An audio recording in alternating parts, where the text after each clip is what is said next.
If I gave you the choice to either buy 30 Lamborghinis or help save the lives of 10,000 people in 1 year, which would you choose? 3, 2, 1. We decided to do this. Cue the epic highlight reel of the year. We started this mission in Khayelitsha, South Africa, where we found an orphanage that was in desperate need of our help because it was at risk of being closed down.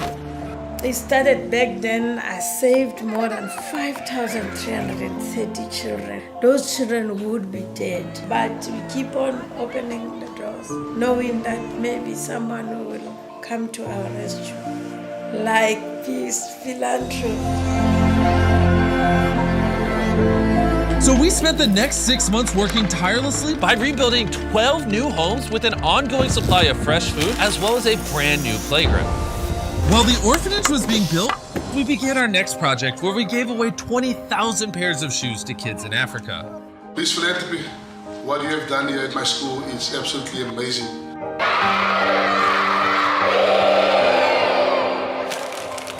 Darren then flew to the Hopi Reservation in Arizona, where he met with Wendy.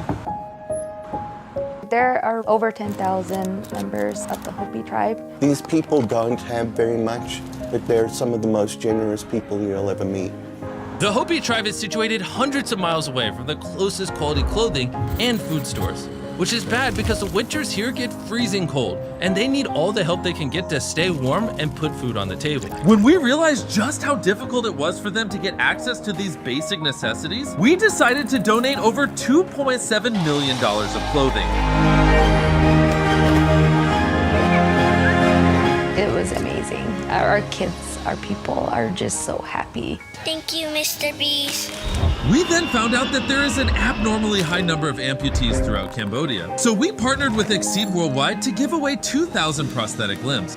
What we've experienced is that it's so much more than a limb. We're giving back people their independence, but most important, I realize that we're giving them back their dignity and their self-esteem. I'm really thank you.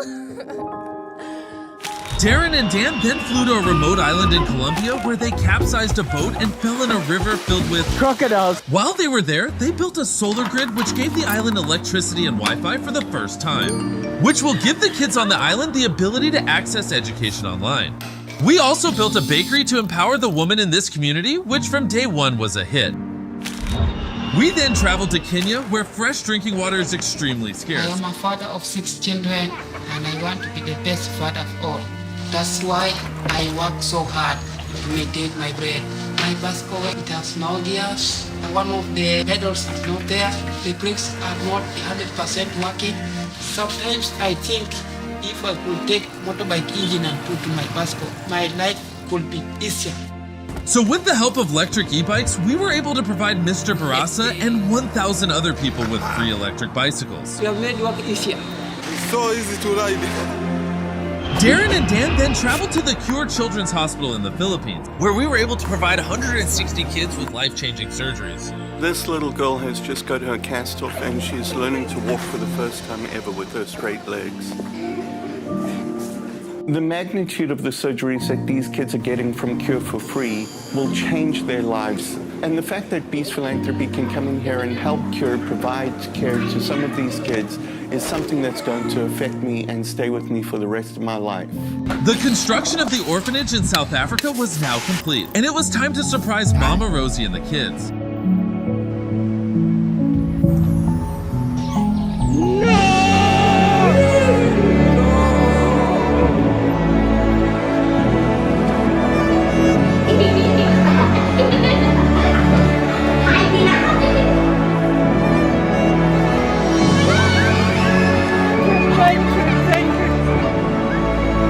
Mama Rosie also told us about a boy named Yamkala who left the orphanage 14 years ago with the dreams of becoming a musician. However, he was struggling to make money and practice his craft, working full-time at the airport. It kills me knowing that I'm doing something that I'm not into, and there is something that I want to do that I really love, but I cannot do it. So we decided to surprise Yamkala with a brand new top-of-the-range acoustic guitar, as well as award him a full scholarship to the best music school in the country. See you in a year. The team then flew to Thailand, a country with over 2 million stray and disabled dogs, to meet with Michael and help him rescue as many dogs as possible, where we helped thousands of dogs run for the very first time.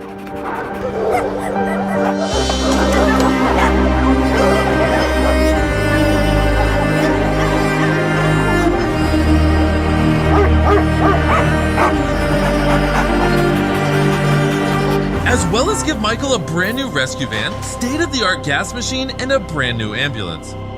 Really happy. Darren then received this video from a TikToker named Dora Muno. This philanthropy, please help me save our village. Our kids need you.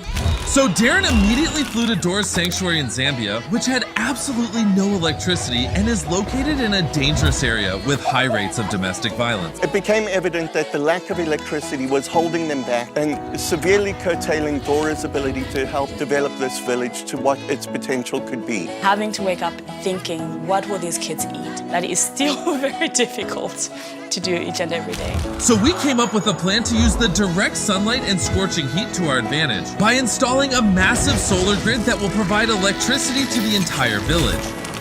It was then time to turn on the lights, and the kids couldn't contain their excitement. Mateo, turn on the lights!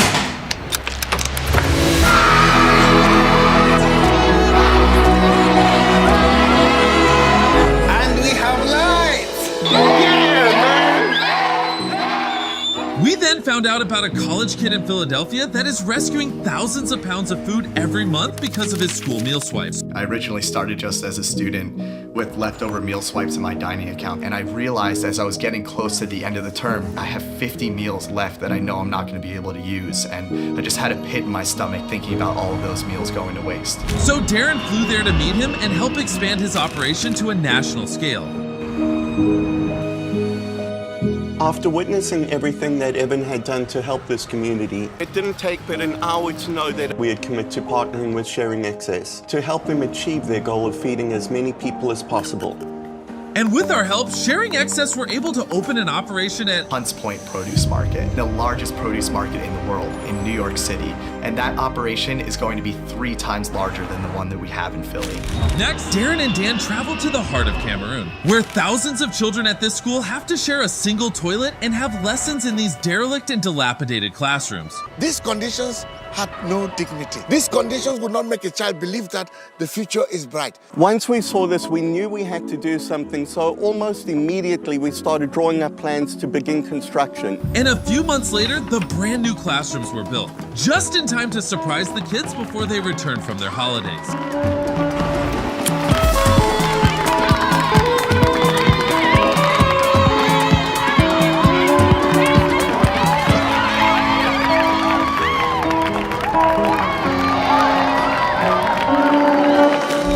Lastly, we flew to Nepal for a secret project that will be revealed next year. But on that mission, Dan and Darren went to 21,000 feet high to Mount Everest to sign out this video where the altitude made Dan very loopy. Darren and I are at the highest point we've ever been together. It's been one hell of a year. You know, we've been working together just 1 year. And look where we are, on top of the world, literally and figuratively. And I wouldn't share this experience with anybody else, man. Send this to any billionaires you know and tell them to stop buying cars and instead help people.